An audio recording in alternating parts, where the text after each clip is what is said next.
Hello दोस्तों, स्वागत है आपका अपने चैनल पे जहां बात करते हैं हम लोग इंडियन स्टॉक मार्केट के बारे में। और आज लेके आ गया हूं मैं इंडिया का मोस्ट अवेटेड आईपीओ। जी हां, जिसका इंतजार पूरे भारत के इन्वेस्टर ट्रेडर कर रहे हैं, वो है एलआईसी के आईपीओ का। और ये अब तक का सबसे बड़ा आईपीओ लिस्टिंग भी होने वाला है।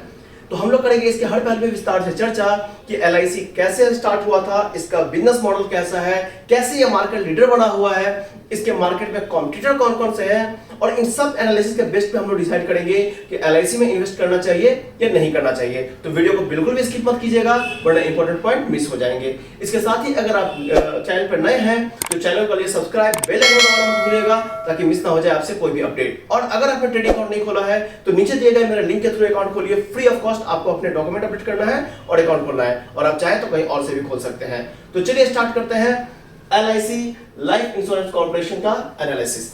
तो एलआईसी को स्टार्ट करने से पहले थोड़ी सी इसकी हिस्ट्री समझ लेते हैं कि एलआईसी आखिर कैसे आया था, ये स्टार्ट कैसे हुआ था और इसके पीछे रीजन क्या था। तो 1995 में जो पार्लियामेंट के मेंबर थे मिस्टर फिरोज गांधी, जी हाँ, ये हमारे एक्स प्राइम मिनिस्टर जो श्रीमती इंदिरा गांधी थी उनके हस्बैंड थे। इन्होंने 1995 में एक फ्रॉड का केस को हाईलाइट किया।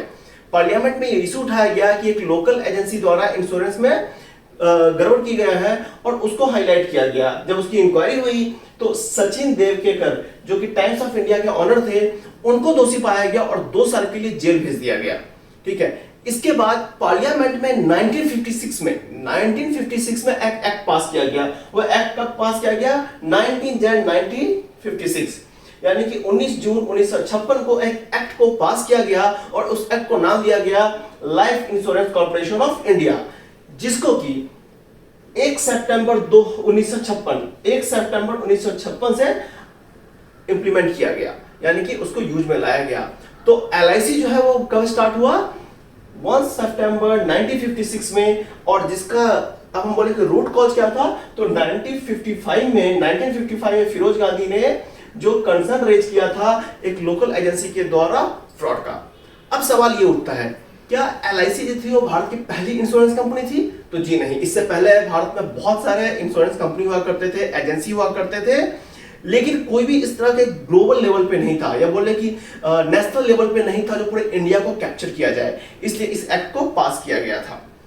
अब देखिए, एलआईसी जैसा कि मैंने आपको बताया कि इंडिया के अंदर पहले भी बहुत सारे लोकल जो थे वो इंश्योरेंस कंपनियां थी, एजेंसी थी, उन सबको क्लब किया गया और क्लब करके एक लार्ज ऑर्गेनाइजेशन का नेशनल में फॉर्म किया गया। तो उसके अंदर टोटल जो कंपनीज को ऐड किए गए वो थे 254। इस 254 में लाइफ इंश्योरेंस कंपनी का काउंट जो था वो 154 था, फॉरेन कंपनी जो थी वो 16 थे, एंड प्रोविडेंट फंड कंपनी जो थे 75 थे। तो आप देख रहे हैं कि ये 254 काउंट कैसे बना है कि इसके अंदर लाइफ इंश्योरेंस कंपनी को ऐड किया गया, प्लस फॉरेन कंपनीज को ऐड किया गया, प्लस प्रोविडेंट फंड कंपनी जो 75। तो 154 प्लस 16 प्लस 75, जब इनको क्लब किया गया तो टोटल काउंट आया 254, और इनको जो है वो जोड़ के बनाया गया लाइफ इंश्योरेंस ऑफ इंडिया। तो एलआईसी एक एक्ट के थ्रू आया था जिसको पार्लियामेंट में 19 जून को पास किया गया था और 1 सितंबर से इसको इंप्लीमेंट किया गया। तो इनडायरेक्टली हम लोग बोल सकते हैं कि कहीं ना कहीं एलआईसी के पीछे फिरोज गांधी का बहुत बड़ा योगदान था, क्योंकि इस कंसर्न को रेज नहीं करते तो शायद इसकी जरूरत नहीं पड़ती। तो अब समझते हैं कि एलआईसी का बिजनेस मॉडल कैसे है। आखिर एलआईसी ने पूरे इंडिया को कैसे कवर कर रखा है, क्या है वो तरीका जिस तरह से हम बोल सकते हैं कि एलआईसी का एक तरफा राज है मार्केट में। इसके कॉम्पिटिटर तो बहुत सारे हैं, लेकिन क्या इसके कॉम्पिटिटर इसको फ्यूचर में रिप्लेस कर सकते हैं? क्या इसके मार्केट कैपिटलाइजेशन को खत्म कर सकते हैं, या मार्केट पे जो कब्जा है उसको कोई दूसरा ले सकता है कि नहीं? इस सब पे अब बात करेंगे आगे के स्लाइड में।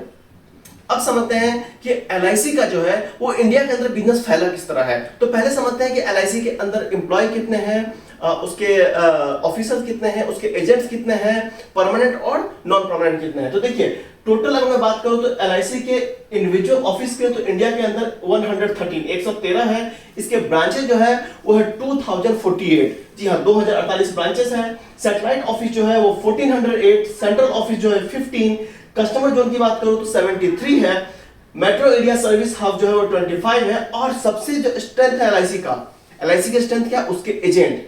तो इंडिविजुअल एजेंट्स जो है वो है 15,37,064, जी हाँ, 15,37,064 इसके इंडिविजुअल एजेंट हैं, और ये काउंट बढ़ गया है। ये कुछ पुराना डेटा है, कुछ टाइम पहले का।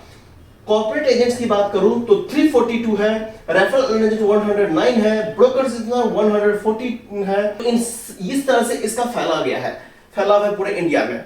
अब समझते हैं ये इतने ज्यादा एजेंट क्यों है, क्योंकि आप देख रहे हैं इंडिविजुअल एजेंट जो है वो 15,37,000 है। अब समझने वाली बात ये देखिए एलआईसी जो है ना वो बहुत ही रूट लेवल पे काम करता है।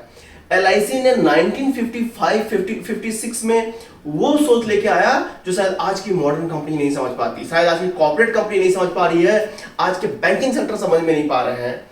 एलआईसी ने टारगेट किया क्या, हिंदुस्तान के छोटे से छोटे वर्ग में, छोटे से छोटे गांव तहसील में जाके एक आम इंसान तक पहुंचा। और इसलिए आप यहां पे जानिए कि एलआईसी का ऑपरेटिंग कॉस्ट जो है उसके सारे कॉम्पिटिटर से बहुत ही हाई है। एलआईसी का ऑपरेटिंग कॉस्ट क्या है, बहुत ही हाई है, क्योंकि यहां पे जो इंडिविजुअल एजेंट्स की काउंट है बहुत ज्यादा है।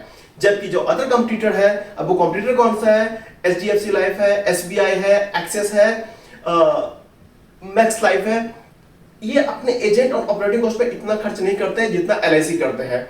लेकिन यही एलआईसी का जो कॉस्ट है ऑपरेटिंग कॉस्ट में जो एक बड़ा सा रोल प्ले करता है इंडिविजुअल एरिया को टारगेट करने का, यही स्ट्रेंथ है। क्योंकि एलआईसी जो है ना वो 100 रुपए से भी इन्वेस्टमेंट अलाउ करता है कि आप महीना के 100 रुपए 200 रुपए से स्टार्ट कर सकते हो। और इसके एजेंट जो होते हैं ना गांव गांव गली गली नुक्कड़ चौराहे पे जाते हैं और वहां से पैसे कलेक्ट करते हैं।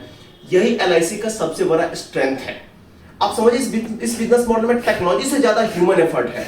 ह्यूमन एफर्ट क्या है, अपने परमानेंट और नॉन परमानेंट एजेंटों का जाल जो है वो पूरे एलआईसी ने इंडिया में बिछा रखा है। आप जाएंगे वो लोग जिनको साइन करने भी नहीं आता, अंगूठा लगाने नहीं आता, उनको भी जाने की जरूरत नहीं है कहीं पे। एलआईसी वाले घर पे आते हैं, फॉर्म साइन करवाते हैं, पैसे कलेक्ट करते हैं। तो जो रूट लेवल का जो बिजनेस एलआईसी करता है यही इसका सबसे बड़ा स्ट्रेंथ है। लेकिन कहीं ना कहीं यही एक ड्रॉबैक भी है। ड्रॉबैक कैसे है, ये इसके ऑपरेटिंग कॉस्ट को इंक्रीज कर देता है। जहां पे इसके अदर कंप्यूटर है वो हर चीजों को क्या कर रहे हैं, वो टेक्निकल वे में हैंडल करना चाहते हैं, हर चीज को डिजिटलाइज कर रखा है, कंप्यूटराइज कर रखा है। ठीक है, तो ये एलआईसी का मेन बिजनेस मॉडल है। अब समझते हैं कि एलआईसी का मार्केट कैपिटलाइजेशन कितना है। मार्केट कैपिटलाइजेशन जो है एलआईसी का वो जानने से पहले देखते हैं कि एलआईसी का रेवेन्यू कितना है। तो देखिए अगर मैं बात करूं, ये डेटा जो है वो 2 साल पहले का डेटा मैं बता रहा हूं क्योंकि करंट डेटा मेरे पास अवेलेबल नहीं है। लेकिन मैं इसका बैलेंस शीट जो एलआईसी का जो लास्ट ईयर का 2021 का बैलेंस शीट अटैच कर दूंगा लिंक में, तो आप जाके बैलेंस शीट को रीड कर सकते हैं। तो देखिए इसका रेवेन्यू जो है वो $74 बिलियन है, $74 बिलियन प्लस है। और ये 2019 के हिसाब से बता रहा हूं। वहीं पे जिसका इसका ऑपरेटिंग इनकम है वो $360 मिलियन है। जी हाँ, $360 मिलियन है। और अगर मैं बात करूं टोटल एसेट जो है एलआईसी के पास में वो $510 बिलियन है। और ये 2021 का डेटा है। तो एलआईसी जो है ना वो देखिए इस तरह से एक ट्री है और ये ट्री जो है ना हर तरह के एरिया को कवर करता है। इसने आपका चाहे इलेक्ट्रिसिटी हो, आईटी हो, कंस्ट्रक्शन हो, रूरल एरिया हो, बहुत तरह के बिजनेस में एलआईसी इन्वॉल्व है। और मैंने आपसे कहा कि एलआईसी का स्ट्रेंथ यहाँ ये है कि जहां पे आज तक इलेक्ट्रिसिटी नहीं पहुंच पाई है वहां पे एलआईसी के एजेंट पहुंच गए हैं। जहां पे लोगों को आज तक पता नहीं है कि बैंक क्या होता है, एलआईसी के एजेंट ने उनका भी इंश्योरेंस कर रखा है। क्योंकि एलआईसी को फॉर्म ही यही किया गया था ताकि हिंदुस्तान का हर व्यक्ति जो है वो अपना इंश्योरेंस करवा सके और अपने आप को फाइनेंशियल फ्रीडम प्रोवाइड कर सके।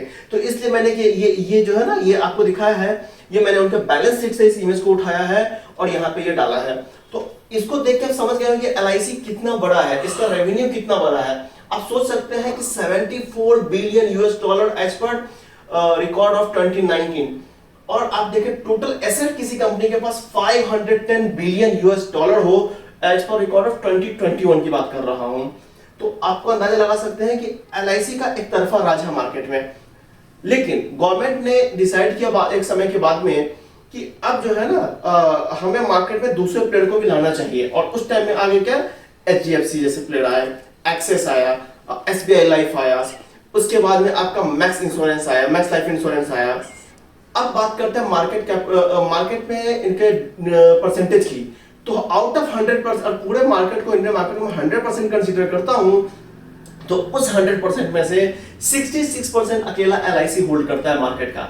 66% अकेला एलआईसी होल्ड करता है। उसके बाद जो सेकंड हाईएस्ट है वो है एचडीएफसी और एसबीआई का, और वो भी जो है लेस देन 7% है। तो बाकी प्लेयर की बात आप छोड़ दीजिए। अब सवाल ये आता है कि सर 100% से LIC डाउन कैसे हुआ। तो देखिए समझने वाली बात है कि जब मार्केट में नए प्लेयर आएंगे तो डेफिनेटली जो टोटल परसेंटेज है उसका कुछ हिस्सा उनको भी जाएगा, क्योंकि हर नई कंपनी जब आती है या एग्जिस्टिंग कंपनी तो कुछ नए ऑफर कुछ नए प्लान को लेके आती है, तो उनका टारगेट होता है कि जो कुछ कस्टमर है, जो एजुकेटेड कस्टमर है, जो कॉर्पोरेट कस्टमर है, उनको टारगेट किया जाए, क्योंकि वो अपने ऑपरेटिंग कॉस्ट को कम करने के लिए रूरल एरिया में खर्चा नहीं कर रही है।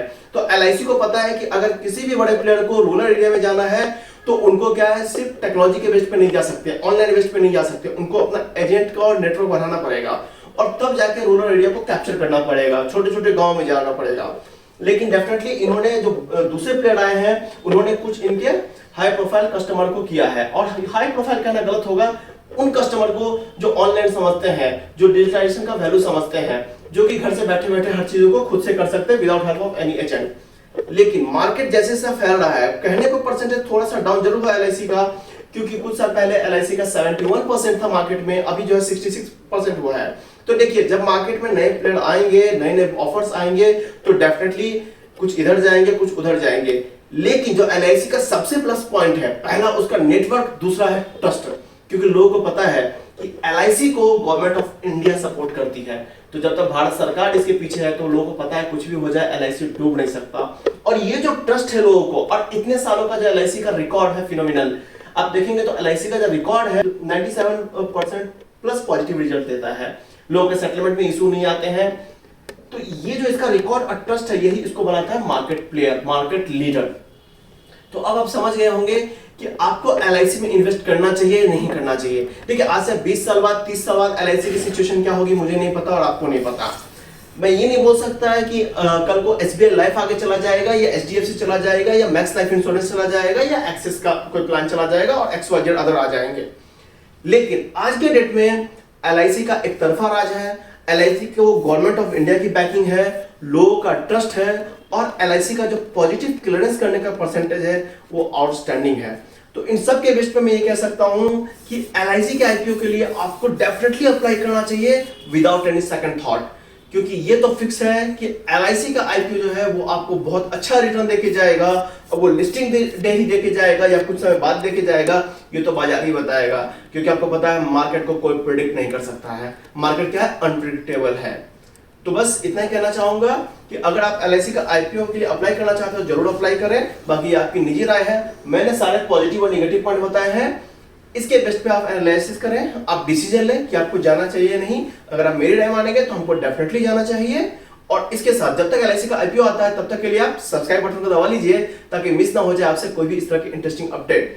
साथ ही जो क्लास मैंने पिछले 1 महीने से पता है आपको वीडियो नहीं ला रहा था कुछ निजी कारणों से, अब वो कंटिन्यू होगा। तो क्लास 32 का वीडियो जो है वो कल आपको मिल जाएगा, जहाँ पे बात करेंगे हम लोग ADS टेक्निकल एनालिसिस की। ADX टेक्निकल इंडिकेटर टूल जो है उसकी एनालिसिस करेंगे और आपके साथ शेयर करेंगे। Stay tuned, thank you.